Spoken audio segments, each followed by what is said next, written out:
Good afternoon, everyone, and welcome to today's TEDx talk.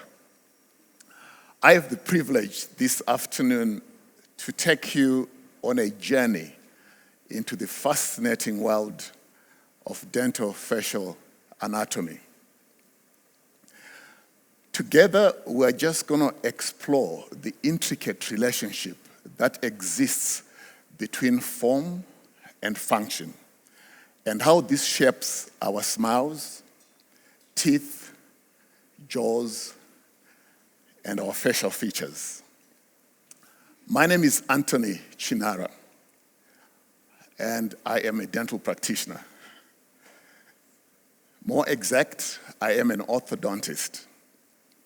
The scope of my work and practice is referred to as orthodontics and dental facial orthopedics. I know that's a mouthful, pun intended, but please stay with me as I'm going to break it down and hopefully render it palatable. I'll be sharing with you on how our smile and the facial features that distinguish our individual appearance come about. And you'll be glad to know that there's a lot that can be done to change the outcome of the formation and the developmental process of the teeth and our faces. I was a pioneer in this field in Zimbabwe many years ago. And I'm rather deliberate about being non-specific with the time frame so that I don't reveal my age. But I'm sure those of you who are quite astute can read me from the gray beard to the bald head. You can tell that I've been around. What you see here is just the remnants of a once thriving hair civilization. But when I started, I was amazed to find out that the average person on the street had either very little knowledge or was ill-informed about this important area of their health and well-being. The simple definition of orthodontics says that it is that branch of dentistry which deals with alignment of teeth. Not only is that definition too simplistic, it is inadequate and perhaps rather unfortunate because it fuels the misunderstanding that the public has about what orthodontists do. Let me give you a better definition. So, orthodontics is that branch and science of dentistry which deals with the developmental and positional anomalies of the teeth, jaws, and other related facial structures, in as far as it affects physical, our oral and functional health, our physical appearance, and mental health, particularly where it affects self-esteem and confidence. So as you can see, there is more to it than just alignment of teeth. And you may be asking, so exactly what do orthodontists do beyond aligning teeth? Orthodontists are morphologists. We are concerned with shape, form, and the proportions of the facial structures, and also the functional relationships that makes it efficient. Because this is a mechanical tool. In fact, to be more precise, your mouth, while you're sitting, most of you are not even using it, okay? At this particular point, because you're quiet. But more often, our mouth, when we are seated, we're either talking, or we are chewing, we are eating. So it is a tool that functions quite a lot. Okay, so this is our occupation. our responsibility is to supervise and direct the development of dental and facial structures. So we are interested not just in the form and shape, we are interested in the position in order to render these structures optimal for number one, functional efficiency, number two, structural stability, because we don't want the system to break down too early, and third, the aesthetic appearance or a pleasing face. We have conventions with measurements and analysis that we use in order to be able to detect the deviations and anomalies in growth. Typically, nature has a design and a plan. In our genes is the blueprint for the formation of our facial features. All things being equal, most faces will develop and fall within a range of acceptable and pleasing appearance. The smile should be well, and the teeth should be well aligned. The jaws must be in good proportions. The chin projection must be adequate. The tongue size must be right. The breathing and airway spaces must be adequate for function. However, it is important to understand that nature's plan and the developmental process that leads to the development of these structures does not always unfold predictably. Often there are disruptions, there are disturbances in the process which can result in observable changes that will affect the form and the relationships of a function. The extent of the deviation, the distortions, and also the displacement of tissues, we're talking about the teeth and the jaws, will end up affecting function. There is functional impairment, which could be chewing, speech, swallowing, and also the facial appearance. To appreciate this, let me acquaint you with the events that lead to the development of the face and dental structures.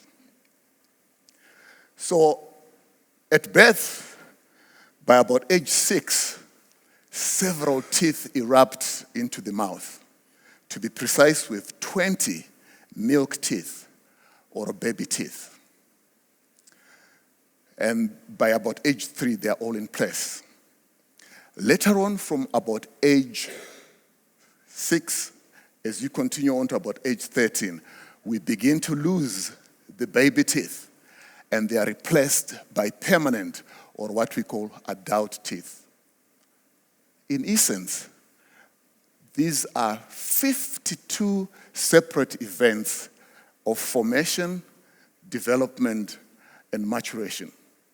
The chances of something going wrong is quite high. In addition to that, there is the shape of the bones themselves, on which there is the draping of the face that gives definition to the appearance of our face. This is not a simple expansion in volume of the infant skull, but it is a very intricate sculpting, which is orchestrated by groups of cells. There are some cells that add bone to increase size. There are some cells that take away bone from some areas in order to define the contours that makes the face look the way it does. So this process of formation and remodeling results in the special features of a mature face that we see.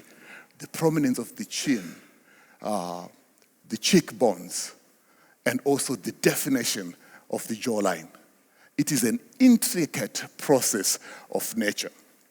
So I want you to imagine the face as a canvas and the different anatomical parts all playing a very crucial role that contributes to the harmonious and pleasing outcome of this piece of art or composition that we call our face.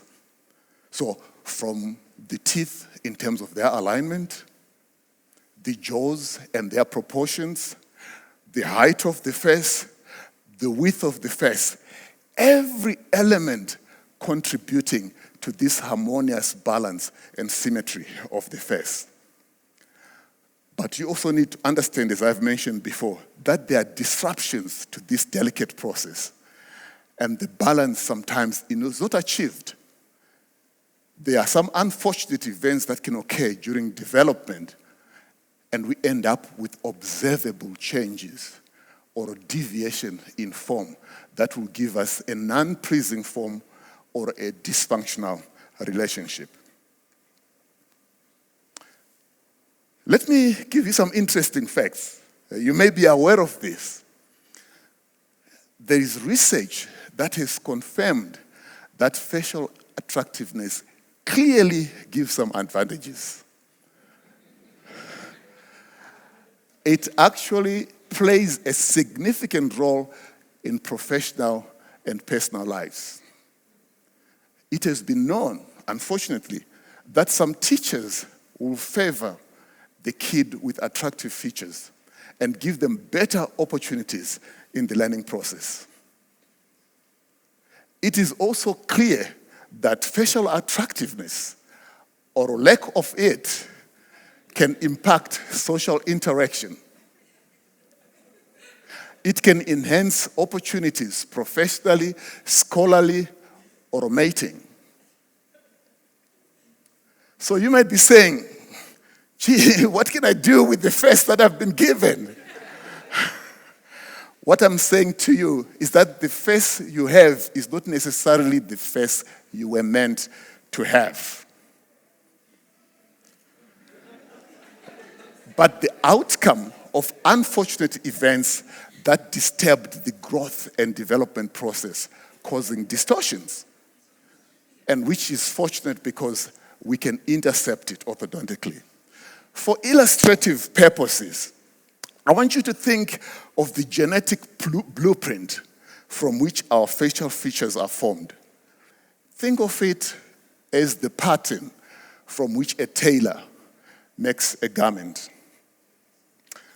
And I want you to think of the unfortunate events that occur during growth and development which disrupt and distort form and positioning of anatomical structures. Think of it as the process that the tailor goes through in order to make a garment. Before the tailor makes the garment, he has to be satisfied that the pattern is good, the proportions are right, and the styling is pleasing. But between the pattern, cutting the cloth, sewing it together, many things can happen that can result in a poor outfit. A short arm, a tight waist, left-right asymmetry. The same is true with the developmental process of the facial structures of the face. For example, did you know that the soft tissue and the muscular strain interacts with the bones and the teeth, exerting a pressure which can actually alter the position of the teeth and facial bones? The actual arch form that one has is defined by the pressure of the tongue on the inside pushing outward and the pressure of the cheeks and the lips on the outside pushing in. So the ultimate form of the arch is where the net pressure is zero. A classical example that orthodontists encounter all the time, and this underscores the principle that form follows function, is when we see kids that have got enlarged tonsils and adenoids. The human body prioritizes respiration. It is going to do anything that it can including disfiguring the anatomy in order to get that next breath, because it's important. So what happens with these kids? First of all, the tongue displaces forward, away from the volume of the tonsils at the back. And there's potential that the tongue will then exert pressure on the teeth and they can change in their position. These kids become habitual mouth breathers because they need to get more air, because the normal airway has been encroached upon by other tissues. In that process, when they keep their mouth open, there are changes of growth. Form follows function. The back teeth keep erupting. The bottom jaw begins to grow in a vertical dimension instead of a horizontal projection. And it gives a long face syndrome. We call it the adenoid face. Sometimes the teacher discriminates the kid with this long face because of the facial distortions that occur because of the breathing problems. These kids also, they never have good enough sleep. By the end of the day, they sleep in class, or they are very tired and fatigued, and that just compounds the discrimination that they will experience from the teacher. There are also other abnormal or eccentric functions that can lead to distortion of form. Either it's thumb sucking, biting your nails, or a trauma. All these can alter the structure of the facial anatomy. The good news is that we can detect and monitor these things and intervene at the appropriate time. I wish the story ended there. I really wish the story ended there. And to tell you that, once the development is occurred, we now have a good, pleasing facial form, then that's the end of the story. Unfortunately, once we establish the mature facial form, the process of aging and deterioration starts. Because it's a functional tool, we experience wear and tear, and we lose some of the teeth over time. The anchorage of the teeth in the bone diminishes, and the teeth shift in position. The gum recedes. The tooth wear that occurs at the back makes the vertical height of the face diminish. The bottom jaw projects forward when you are biting. The tone of our skin reduces because of lack of collagen. The skin droops. And that's where perhaps we talk about a grumpy old face. Actually, I don't think it's grumpiness of attitude, but it is change of these facial structures over time. So in conclusion, what I would like for us to have as a take-home message is to understand that the beauty of our smile and faces depends on the harmonious coordination of form and function during the period of development. We must also understand that it is not always a predictable outcome. It is challenged by other influences. The good news is that we are able to detect the deviations, measure and quantify them, appreciate their causes, and intervene where it's necessary in order to restore optimal form, function, and beauty. I want to thank you all for your attention. Have a good day.